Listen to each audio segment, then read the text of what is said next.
स्वागत है आपका toughest problems of class 10th maths की सीरीज में, जहां आपको ऐसे सवाल कराए जाते हैं जो आपको सोचने पे मजबूर करें, आपकी कॉम्पिटेंसी बिल्ड करें और आप लोगों की विजुअलाइजेशन बिल्ड करें। ऑलरेडी बेटा दो क्वेश्चंस मैं करवा चुका हूं। पहला सवाल था ये, दूसरा सवाल था ये, तीसरा सवाल आज होने वाला है। बेटा सबसे पहले तो तुम ये तीसरा सवाल देख लो क्योंकि इंटरकनेक्टेड नहीं है कुछ भी। उसके बाद जाके पहले दो पार्ट जरूर देख लेना बेटा, मजा आएगा तुम लोगों को, नई चीजें सीखने को मिलेंगी। कुछ नया चीज कर रहा हूं जो आपको बाकी यूट्यूब चैनल्स पे नहीं मिलेगा।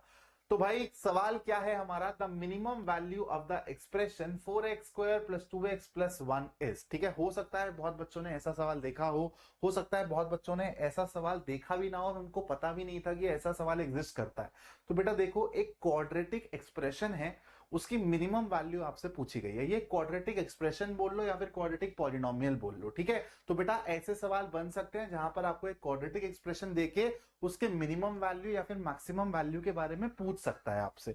तो बेटा ध्यान रखना इन सवालों को कैसे करना है। सबसे पहले तो पॉज कर दो, अगर तुम जानते हो कॉन्सेप्ट के बारे में तो आंसर तुम लोग निकालो और फिर तुम लोग रेज्यूम करके तरीका समझना और अपने आंसर्स को मैच करना।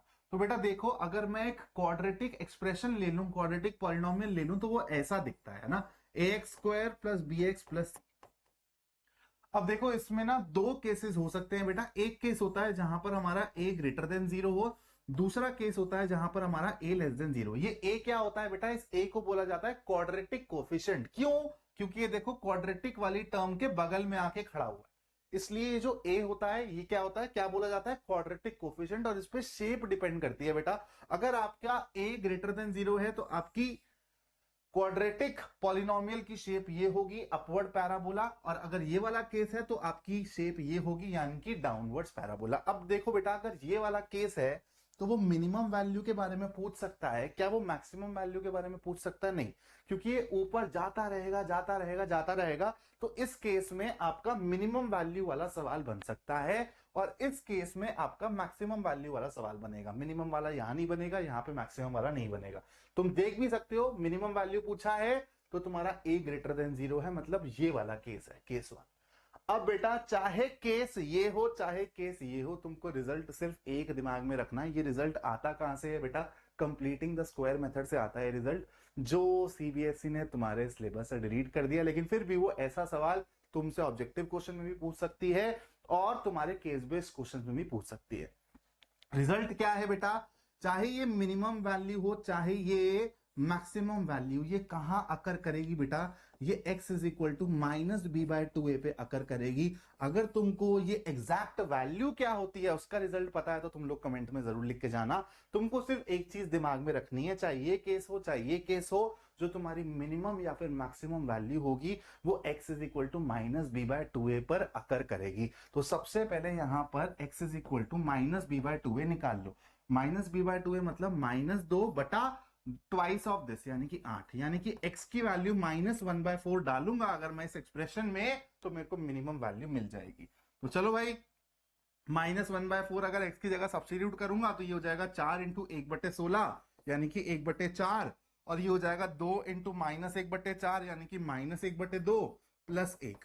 तो बेटा ये 1/4 -1/2, ये -2/4 लिख सकते हो। तो ये हो जाएगा बेटा 1 - 1/4, that is 3/4 is the correct answer, जो कि मेरे को कहां दिख रहा है, ऑप्शन सी में दिख रहा है।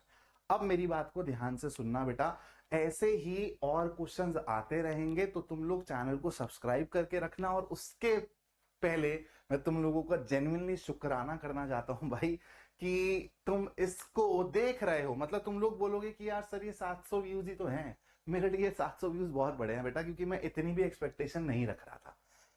तो एक नई चीज चालू करी, एक ऐसी चीज चालू करी जो आपको बाकी जगह नहीं मिल रही है, और यही मेरी यूएसपी है बेटा, विजुअलाइजेशन डेवलप करना, कॉम्पिटेंसी डेवलप करना, अच्छे क्वेश्चंस की कलेक्शन तुम्हारे सामने रखना।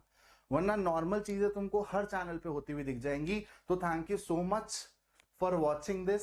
इस सीरीज के साथ तुम लोग रेगुलर रहना बेटा, जितनी मैं एंड में तुम्हारी हेल्प कर पाऊंगा करूंगा। और उसके बाद 11th का चैनल बेटा ऑलरेडी बन रखा है, इस पे कंटेंट डल रखा है। जैसे ही तुम्हारा 10th कंप्लीट हो जाएगा तुम इस वाले चैनल पर आ जाना, मैं तुमको दिखा भी देता हूं, वन शॉट्स बने हुए हैं।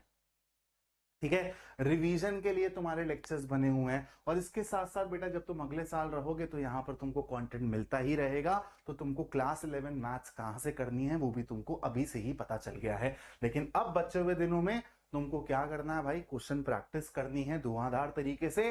इस सीरीज को मैं नहीं रोकूंगा, आप लोग बस अपना प्यार बनाए रखना, और मेरा क्या जिम्मेदारी रहेगा कि मैं आपको हर सेशन में आके बढ़िया विजुअलाइजेशन सिखाऊं, बढ़िया बढ़िया कॉन्सेप्ट सिखाऊं, और उसके साथ साथ आपकी कॉम्पिटेंसी डेवलप करूं, ताकि 11th 12th में तुम लोग मैथ्स में स्ट्रगल ना करो। Thank you so much for watching this video. जय हिंद दोस्तों।